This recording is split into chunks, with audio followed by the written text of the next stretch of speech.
예수를 생각하다 네 번째 시간입니다.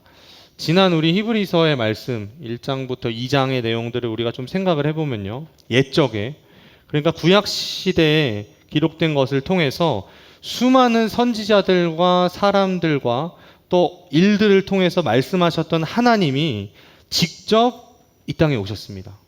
바로 예수시죠. 예수는 이 땅에 오셔서 우리의 아주 용감한 형제가 되셨습니다. 고난의 길을 걸어가신 그 주님께서 우리를 그 길로 따라오라고 말씀하시죠. 그래서 우리는 그 예수님을 따라가면 표류할 수 있으나 난파하지 않도록 우리와 함께 하시고 우리를 자신이 걸어가신 그 길을 넉넉히 걸어갈 수 있도록 함께 하신다고 하셨어요. 우리가 하루하루 이를 살아가면서 복음을 우리가 기억한다면요.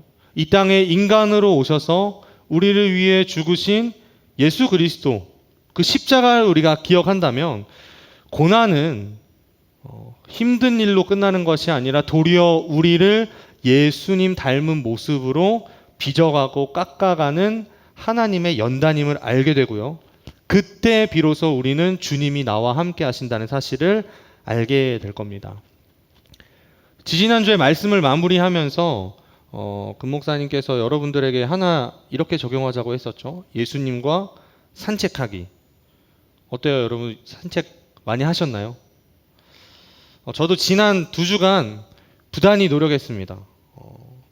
그냥 의무감에 잠깐 만나고 잠깐 성경을 읽고 잠깐 기도하는 이 정도가 아니라 어떻게 하면 하나님과 더 친밀해질 수 있을까? 어떻게 하면 그 깊은 교제 안에서 나를 사랑하신다고 말씀하시는 그 음성을 또 들을 수 있을까 하는 그 마음을 가지고요. 막 열심히 연습했습니다. 설거지 할 때도. 그리고 아이를 재우기 위해서 유모차를 끌고 나가는 그 시간에도 또 교회에 왔다 갔다 하는 운전을 하면서도 예수님을 생각하기 위해서 노력하고요. 십자가의 사건을 다시 한 번 더 들춰보고요. 전날 밤에 읽었던 그 말씀을 하루 종일 묵상하면서 그 은혜를 누렸습니다. 하나님과 인재 연습이라는 이 책이 있는데요. 이 책에 보면요. 힘들고 지친 우리의 삶 가운데에서 예수님과 산책해야 하는 이유를 이렇게 말합니다. PPT 한번 띄워주시죠.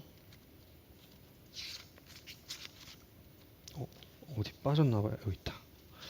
만일 우리 영혼의 배가 풍랑이나 폭풍 때문에 아직도 흔들리고 있다면 우리는 줄곧 우리 안에서 쉬고 계시는 주님을 깨워야 하네. 그러면 그분은 이내 바다를 잔잔케 해 주실 것이라네. 여러분 어떠세요? 여러분 삶 가운데에서 그 잠잠케 하시는 하나님의 은혜를 누리고 오셨죠? 고도로 발달된 이 시대를 우리 예수님이 직접 몸소 사셨던 것은 아니지만 우리 주님은 우리의 고통을, 우리의 슬픔을 다 아시는 분입니다. 그냥 날카로운 것에 피부가 베었을 때 피부가 갈라지고 거기서 피가 난다 정도로 아시는 게 아니라 그 고통이 어떤 고통인지 직접 아실 뿐만 아니라 정신적인 고통도 주님은 아시는 분이죠. 그래서 우리가 이 시간에 다시 한 번 더 그 주님, 그 예수를 깊이 생각해 보기를 원합니다. 제가 삶을 지금까지 살아오면서요. 종종 제가 크리스천이라는 사실을 밝혀야 할 때가 있었습니다. 그 중에 가장 기억에 남는 순간은 우리 자매들에게는 좀 죄송한데 군대였어요. 그곳에 도착했던 그 주간에 전체 회식이 있었습니다. 전체 회식. 여러분들이 잘 아시는 회식. 술과 고기로 아주 넘치는 회식이었어요. 주일이 되기도 전에 저는 제가 크리스천이라는 사실을 밝혀야만 했습니다. 그것도 모든 대원들이 보는 눈앞에서 말이죠. 저는 그때부터 눈치를 받기 시작했습니다. 이거 비단 저의 고민은 아닐 것 같아요.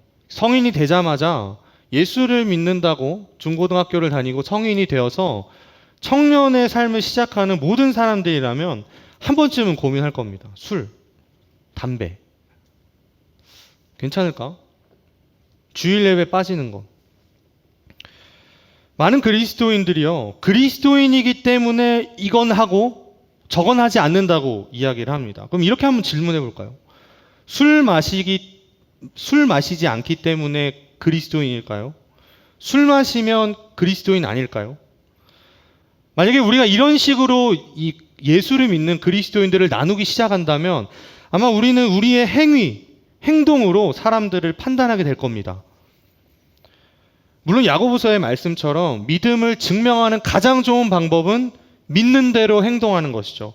그런데 그리스도인이 되는 순간은 결코 우리의 행동에 달려있지 않습니다. 히브리서를 받아보는 가장 첫 번째 이 수신자들, 사람들은요, 정말 어려운 상황에 있었습니다. 가난은 물론이고요, 핍박, 소외가 있었습니다. 경제활동은 극히 제한되어 있었고요, 명예를 중요시하는 사회에서 그 어느 누구의 존경도 받을 수 없는 위치에 있는 게 바로 이 히브리서의 편지를 받는 사람들이었습니다. 하지만 큰 결심을 하고 내가 이제는 예수만을 보고 따르겠다라고 결심하고 그 유대교를 버리고 기독교로 왔는데요, 이 기독교 안에서 현실적인 위로와 힘을 얻지 못하고 흔들리게 된 겁니다. 그런 사람들에게 이 히브리서 저자는 어떻게 우리가 그리스도인이 되었는지를 이야기해 주는 것이죠. 우리 1절 다시 한번 더 읽어보겠습니다. 1절. 그러므로 함께 하늘의 부르심을 받은 거룩한 형제들아, 우리가 믿는 도리의 사도이시며 대제사장이신 예수를 깊이 생각하라. 제가 여기 빨간색으로 칠해놨는데요, 예수님을 내 삶의 주인으로 구원자로 믿는 사람들을 하늘의 부르심을 받은 거룩한 형제자매라고 지금 부르고 있는 겁니다. 근데 사실 이 호칭은 두 개로 나눌 수가 있습니다. 거룩한 형제들, 하늘의 부르심을 받은 동역자들. 하늘의 부르심 뭘까요? 쉽게 생각하면 하늘은 하나님을 의미합니다. 하나님의 말씀이라는 거죠. 그리고 그것은 동시에 부르심입니다. 부르심. 하나님께로 갈 수 있는 길이라는 거죠. 그렇다면 그리스도인이라는 건요, 그리스도인이다, 내가 그리스도인이다 라고 말할 때는요, 하나님의 말씀을 듣는 사람이면서 동시에 하나님께로 가는 길이 무엇인지를 아는 사람입니다. 하늘의 부르심은 우리가 누구의 음성을 들어야 되고 어떤 길로 가야 하는지, 어디로 가야 하는지 분명히 알려주는 소리라는 것이죠. 좀 더 쉽게 이야기하면 복음입니다. 복음. 나는 누구인가? 나는 어디로 가야 하는가? 어디로 가고 있는가? 이것을 분명하게 우리에게 제시해 주는 건 복음밖에 없습니다. 여러분, 복음은요, 죄에서 우리를 끊어내게 합니다. 우리가 얼마나 더러운 죄인인지 알게 하고 그 죄에서 멀어지게 만들죠. 그리고 그리스도는 진리고 사랑이시고 우리를 구원하시기 위해 이 땅에 오신 하나님이라는 사실을 알려줍니다. 그리고 거기서 멈추지 않고요, 우리가 하나님과 화해해야 하고 화해할 수 있는 것을 넘어서 우리를 저 천국으로, 우리의 본향인 천국으로 갈 수 있게 하는 하늘의 부르심, 이게 바로 우리에게 주어진 복음이죠. 이것이 우리가 가지고 있는 아무도 흔들 수 없는 구원, 소망이고 자랑입니다. 그런데 이 구원은요, 우리에게 달려있지 않습니다. 결코 우리에게 있지 않아요. 저를 포함해서 지금 이 안에 계신 분, 그리고 영상으로 예배를 함께하고 계신 분들은 아마 다 죄인일 겁니다. 성적인 죄, 허영심, 거짓말, 도둑질, 살인죄, 탐욕, 부모에게 순종하지 않는 것들, 아마 여러 가지의 죄목들이 말하지 않아도 부끄러울 만큼, 드러내기 수치스러울 만큼 내가 죄인이라는 사실을 너무나 잘 알고 있습니다. 그렇기 때문에 우리 스스로의, 우리의 삶 가운데에서 내가 구원받기에 합당해, 나는 의로워 라는 말을 할 수가 없는 거죠. 만약에 구원이 우리의 의로움에 있다면 아마 소망은 바로 사라질 겁니다. 우리의 소망과 자랑은요, 구원의 소망과 자랑은 예수에게 달려 있습니다. 구원은 예수에게 초점이 있어요. 내가 예수를 믿는다. 나는 예수를 믿습니다라고 할 때 이 문장의 초점은 내가 믿는다에 있는 게 아니라 예수에게 있는 겁니다. 예수에게. 그래서 1절을 마무리하면서요. 함께 하늘의 부르심을 받은 거룩한 형제들아, 예수를 깊이 생각하라. 예수를 깊이 생각하라. 깊이 생각하라. 누구를요? 예수를요. 예수를. 지금 우리가 모여서 함께 예배하고 있는 이것이 바로 예수를 깊이 생각하는 겁니다. 주일마다 그 목사님과 제가 여러분들에게 설교하는 것도 그렇고요. 여러분들이 섬기고 있는 교육부서 아이들과 매주일 만나서 하는 그 일도요. 예수를 깊이 생각하는 일입니다. 근데 혹시 우리 중에 이렇게 생각하시는 분들이 있을지 모르겠어요. 나는 이 단계를 이미 마쳤어. 이미 끝났어. 20년, 30년 다녔는데 예수님 잘 알지. 예수를 깊이 생각해야 되는 건 예수를 모르는 사람이지. 20년, 30년 교회 다니면서 주일학교부터 지금까지 한 번도 교회에 빠지지 않고 나온 나에게는 해당되지 않는 말이야. 혹시 그렇게 생각하시나요? 나는 예수를 믿고 주님이 나와 매일 함께 하시는데 한번 이렇게 생각해 보면 좋을 것 같아요. 사랑하는 연인이 있다고 가정해 봅시다. 가정. 데이트를 하고 있는데요. 내 사랑하는 연인이 옆에 있는데 깊이 생각하라는 거예요. 여러분 이게 무슨 말일까요? 바로 옆에 있는데 깊이 생각하라. 그 사람에게 내 마음과 내 모든 생각과 내 정성을 다해서 이 사람에게 집중하라는 겁니다. 내 신경도요, 내 눈도요, 내 사랑하는 내 연인의 작은 것까지도 놓치지 않기 위해서 집중하라는 겁니다. 그러니까 예수님을 깊이 생각하라라는 이 말은요, 마음을 다하고 뜻을 다하고 목숨을 다하고 힘을 다하고 뜻을 다해서 주님을 바라보라라는 것이죠. 히브리서는요, 믿지 않는 사람에게 쓴 편지가 아닙니다. 예수를 믿고 있는 사람들에게 쓴 편지입니다. 고난과 핍박과 소외와 아픔이 있는 거룩한 형제들아, 하늘의 부르심을 공유하고 있는 동역자들아, 예수를 깊이 생각하자. 예수에게 집중하자.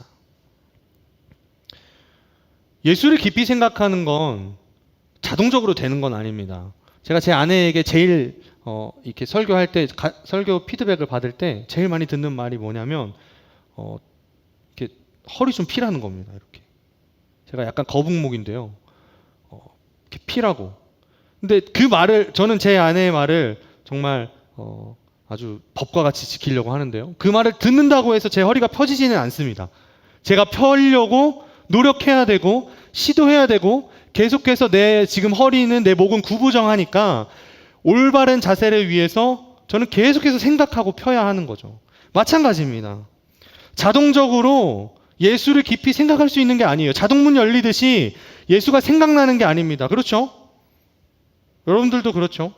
매 순간순간 예수를 생각하지 않으면 우리는 길을 걸어갈 때, 친구들을 만날 때, 밥을 먹을 때, 출근할 때, 퇴근할 때, 화장실을 갈 때조차도 우리는 예수를 생각하지 못합니다. 집중해야 돼요. 생각해야 돼요. 의도적으로 예수를 생각해야 된다는 거죠. 지난 시간에도 이야기했었죠. 히브리서 2장 1절 말씀인데요. 그러므로 우리는 들은 것에 더욱 유념함으로 우리가 흘러 떠내려가지 않도록 함이 마땅하니라. 여러분, 유념하다라는 이 말, pay more careful attention. 같은 말입니다. 같은 말. 예수를 깊이 생각하라. 2장에서도 그렇고요. 오늘 말씀에서도 또 이야기하는 거죠. 예수를 깊이 생각하라. 우리가 만약에 이 깊이 생각하는 걸 멈추잖아요. 그럼 우리는 그 자리에 머물러 있는 것이 아니라 표류해서 한참을 멀어지고 있는데 그 멀어지고 있다는 사실도 모를 겁니다. 다른 것들에 관심을 쏟기 시작할 거고요. 그 관심은 더 많은 에너지를 쏟게 만들 거고요. 그 에너지 쏟은 곳에는요, 구멍이 크게 나서 갈증을 느끼는데 물을 들이부어도 해결할 수 없을 만큼 큰 갈증을 느끼게 될 겁니다. 그렇기 때문에 힘들고 지칠 때, 혹은 아무 일도 일어나지 않는 무미건조할 때도, 혹은 평안하거나 기쁠 때, 그러니까 여러분들 삶에서 일어나는 모든 순간들에 우리는 예수를 깊이 생각해야 합니다. 왜요? 왜죠? 우리 1절 다시 한 번 더 읽어보겠습니다. 그러므로 함께 하늘의 부르심을 받은 거룩한 형제들아, 우리가 믿는 도리의 사도이시며 대제사장이신 예수를 깊이 생각하라. 그분이 우리의 사도이시고 대제사장이시기 때문입니다. 사도는요, 간단하게 이야기하면 보냄을 받은 사람입니다. 보냄을 받은 사람. 예수님은 하나님께서 친히 이 땅에 하늘의 부르심을, 하나님의 이 말씀을 전하기 위해서 이 땅에 보내신 분입니다. 대제사장은요, 양측을 중재하기 위해서 존재하는 사람입니다. 한쪽 편만 드는 게 아니라 양쪽의 이야기를 다 들어보고 양쪽의 이야기를 조율해줘서 이 둘을 화목하게 하는 책임을 가지고 있는 사람이 대제사장이죠. 그런데 문제가 여기에 있습니다. 여러분, 유대인들에게 이 사도, 보내심을 받은 사람, 그리고 대제사장, 이 두 가지 단어를 유대인들에게 던지면 그 사람들은 다 모세를 생각할 겁니다. 모세. 예수가 아니라 모세. 유대 역사상 가장 위대한 인물이고 민족적인 영웅인 모세를 생각할 겁니다. 400년 전에 이집트에 종살이하던 자신들의 조상을, 400년 동안 이집트에 종살이하던 자신들의 조상들을 구원해냈고, 하나님께서 이들을 구원하라고 보내셨고, 하나님의 말씀을 전해줬고, 광야에서 하나님의 진노 아래에 있는 백성들의 그 하나님의 심판 앞에서 중재하는 역할을 했으며, 이스라엘 사이에서, 하나님과 이스라엘 사이에서 화목하게 하기 위해서 부단히 노력했던 인물, 모세. 히브리서 기자는요, 이 모세를 이야기하면서 왜 모세가 여기에 등장해야 했고, 예수님이 왜 모세보다 우월한지를 두 가지로 이야기합니다. 첫 번째는요, 모세는 하나님의 집의 일부였지만 예수님은 그 집을 지으신 분이었습니다. 우리 3절 4절인데요. 그는 모세보다 더욱 영광을 받을 만한 것이 마치 집 지은 자가 그 집보다 더욱 존귀함 같으니라. 집마다 지은 이가 있으니 만물을 지으신 이는 하나님이시니라. 아멘. 사진 하나 보여주시겠어요? 다음 사진. 이게 뭐냐면 한 한국 사람이 외국에 나가서 숙박을 하고 나서 이 숙박 후기를 남긴 겁니다. 아마 열이면 열, 이 말 다 읽을 겁니다. 그렇죠? 번역기 돌릴까봐 이렇게 후기 남겨요. 이 돈 주고 차라리 다른 곳을 예약할 것 같아요.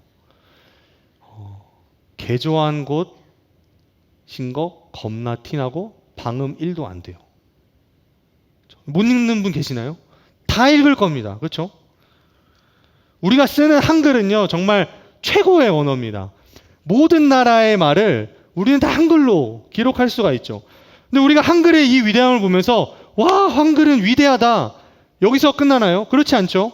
이 한글을 만든 세종대왕은 정말 대단한 사람이구나, 너무나 위대하다, 우리는 여기까지 갑니다. 모세는요, 민족적인 영웅이죠. 이스라엘 백성의 역사에서 모세를 빼놓고는 이 이스라엘 역사를 이야기할 수 없습니다. 그런데 그렇게 가장 뛰어난 인물도 결국에는 하나님의 피조물입니다. 피조물.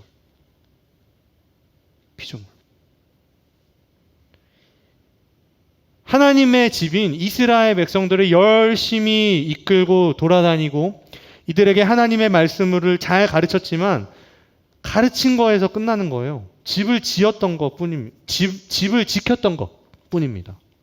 이 집을 지은 분은 하나님이시라는 거죠. 그분이 바로 예수다라고 이야기하는 겁니다.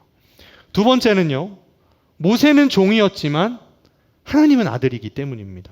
5절 6절에 보면요, 또한 모세는 장래에 말할 것을 증언하기 위하여 하나님의 온 집에서 종으로 신실하였고 그리스도는 하나님의 집을 맡은 아들로서 그와 같이 하셨으니 우리가 소망의 확신과 자랑을 끝까지 굳게 잡고 있으면 우리는 그의 집이라. 아멘.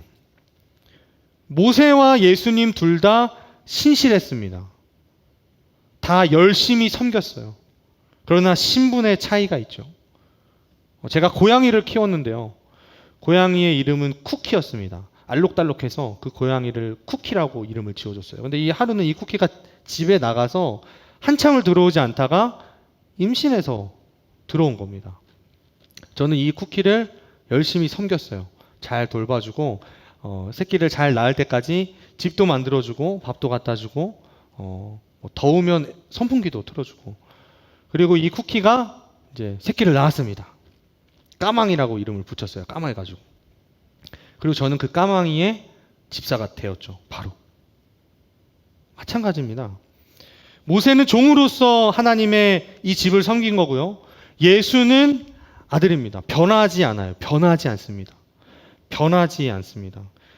모든 일을 맡은 사환 집사가 모세라고 한다면 그 집의 아들은 예수시라는 거죠. 아들은 집 주인과 똑같은 권위를 가지고 있습니다. 그 집에 있는 모든 것을 누릴 수 있고요. 그 집에 있는 모든 것을 가질 수 있습니다. 사환, 집사도 마찬가지죠. 그 집의 모든 것을 다스리고 감독하지만 딱 하나, 그 집의 주인의 권위에는 도전할 수 없습니다. 그런데 아들은 그 권위를 가지죠.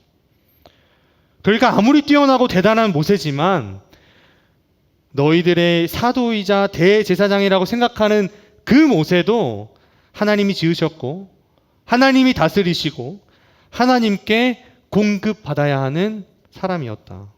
그 하나님이 바로 예수시다. 그리고 그 예수를 소망의 확신과 자랑으로 붙잡는 우리가 바로 그 집이다 라고 이야기하는 거죠. 화면 한번 보여주시겠어요? 누군지 아시나요? 저 위에 써있죠? 처칠입니다. 처칠. 윈스턴 처칠. 2차 세계대전을 연합군의 승리로 이끈 영웅이자 노벨 문학상 수상자이기도 한데요. 전 세계의 사람들에게 20세기의 최고의 정치인을 뽑으라고 하면 아마 다 처칠을 뽑을 겁니다. 처칠. 처칠을 공부하지 않았다면 정치에 발을 들이지 말라라는 말도 있을 정도인데요.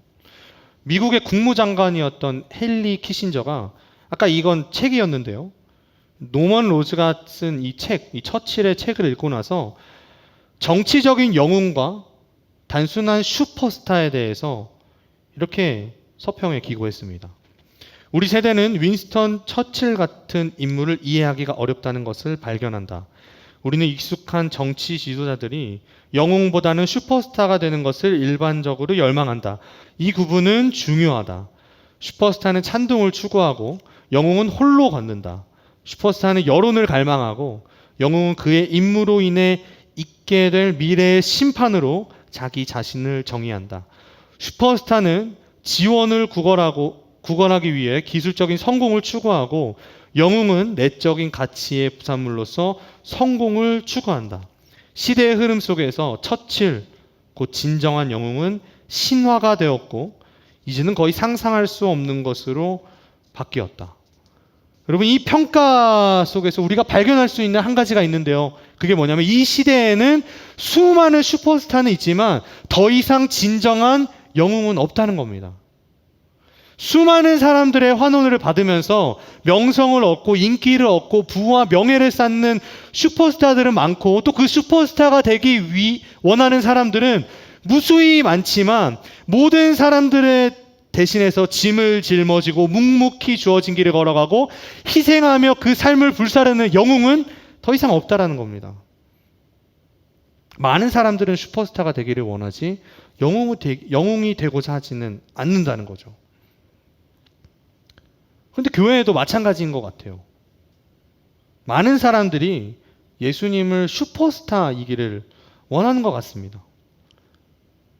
우리에게 본을 보이신 예수님은 자신의 삶을 따라오라고 말씀하시면서 이렇게 얘기하셨어요. 아무든지 나를 따라오려거든 자기를 부인하고 날마다 제 십자가를 지고 나를 따를 것이니라. 여러분, 예수를 따라간다는 건 죽음을 각오하는 일입니다. 죽음을 각오하는 일. 근데 이 예수를 따라간다라고 고백하는 수많은 그리스도인이요, 인기를 원하고 명예를 원하고 돈을 원하고 부를 원하죠. 우리는 어떤가요? 혹시 우리도 슈퍼스타의 이 상을 쫙 그려놓고 십자가에 달리신 예수님을 가져다가 우리가 그리고 있는 그 상에 딱 붙여서 꽝꽝 맞게 어떻게든 끼워 넣어서 그분을 나의 슈퍼스타, 그분을 나의 예수, 나의 왕이라고 얘기하지는 않나요? 예수님 분명히 우리에게 이렇게 말씀하셨습니다. 그때 사람들이 너희를 환난에 넘겨주겠으며 너희를 죽이리니 너희가 내 이름 때문에 모든 민족에게 미움을 받으리라. 넘겨주고 죽음에 이르게 하겠다는 겁니다. 예수를 믿는 그 길 끝에는 죽음이 있다라는 거죠. 복음은 결코 우리를 레드카펫이 깔린 아름다운 길로 모든 사람의 조명을 받고 스포트라이트를 받고 박수를 받고 환호를 받고 부를 쌓고 명예를 쌓는 곳으로 우리를 인도하지 않는다는 거예요. 제가 어릴 적에 불렀던, 여러분 아마 이 노래를 아시는 분들은 대부분 다 연로하신 분들일 겁니다. 슈퍼스타 예수라는 노래가 있었어요. 혹시 아시나요? 혹시 아시나요? 두려워도 겁을 내지 말아요. 우리 예수님, 뭐였죠? 있습니다. 우리 예수님을 전해요. 텔레비전 슈퍼스타보다 더욱 위대하신 예수님을, 예수 슈퍼스타. 아직 안 끝났어요. 예수 우리 왕. 예수님의 삶을 여러분 깊이 살펴보고 깊이 묵상하면 묵상할수록 예수님은 그런 유치한 슈퍼스타가 아닙니다. 오히려 슈퍼 히어로죠. 영웅 중에 영웅. 오병이어 사건 우리 다 아시죠? 떡 5개와 물고기 2마리로 5,000명을 먹이신 사건입니다. 5,000명보다 더 되죠. 그런데 그 사건 이후에 많은 사람들이 예수님을 왕으로 삼고자 예수님에게 다 왔습니다. 그때 예수님이 하신 일이 뭘까요? 그치, 이제 나를 받아줘야지. 아니었죠. 예수님은 산으로 가셨습니다. 다시 혼자 산으로 떠나가시니라. 예수님은 명예와 인기는 절대 원하지 않으셨어요. 다 피하셨습니다. 슈퍼스타라고 하기에는 그 별명도 어울리지 않았어요. 죄인들의 친구. 죄인들의 친구.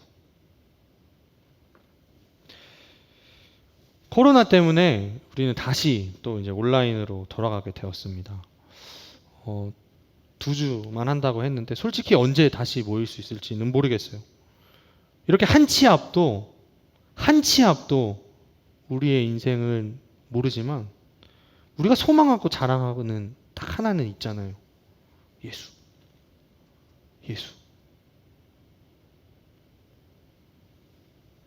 돈에, 성공에, 또 아파트에, 주식에, 비트코인에 인생을 바꿀 수 있으면 내 지금 서 있는 이 자리에서 더 높은 위치로 올라갈 수 있으면 영혼까지도 파는 이 미쳐버린 세상에서 언제 우리가 죽을지 모르는, 언제 생을 마감할지 모르는 우리에게 하나님께서 우리에게 하시는 말씀을 여러분 잘 들어보시길 바랍니다. 그러므로 함께 하늘의 부르심을 받은 거룩한 형제들아, 우리가 믿는 도리의 사도이시며 대제사장이신 예수를 깊이 생각하라. 그가 범사에 형제들과 같이 되심이 마땅하도다. 이는 하나님의 일에 자비하고 신실한 대제사장이 되어 백성의 죄를 속량하려 하심이라. 여러분, 십자가에서 하신 일이 정확히 이거죠. 자신의 몸을 찢으셔서 몸과 피를 다 쏟으시고 우리에게 쏟아져야 하는 그 하나님의 엄청난 진노가 예수에게 쏟아지고 우리를 속량하신 겁니다. 예수가 구원한 내 인생이 아니라 죽어야 하는 내 인생을 구원하시기 위해서 십자가에서 육체적이고 정신적인 고통을 다 겪으신, 그리고 죽고 부활하신 그 예수를 바라보자는 겁니다. 내 인생 말고요. 어렵고 고난 가시밭길인 내 인생 말고 그것을 다 경험하고 십자가에서 죽고 부활하신 예수를 바라보자는 겁니다. 예수를 깊이 생각해 보세요. 곰곰이 한번 생각해 보세요. 눈을 들어서 예수에게 고정해 보세요. 나침반 아시죠? 나침반. 어딜 놓든지 나침반은 돌다가 결국은 북쪽을 가리킵니다. 북쪽을. 우리가 나침반이 돼보는 건 어떨까요? 우리의 마음을 계속해서 예수에게 향하게 하는 겁니다. 계속해서. 우리의 유일한 소망이시고 자랑이신 예수를 깊이 생각하라. 이번 한 주 이렇게 살았으면 좋을 것 같아요.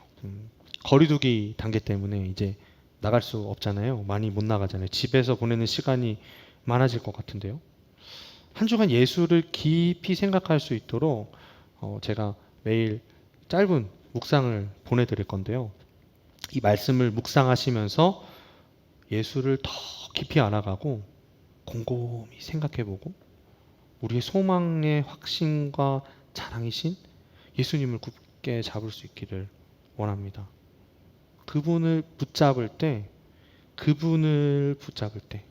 그 진정한 영웅이신 우리 예수를 붙잡을 때 우리 삶에서 그분의 능력이 또 그분이 나타날 겁니다.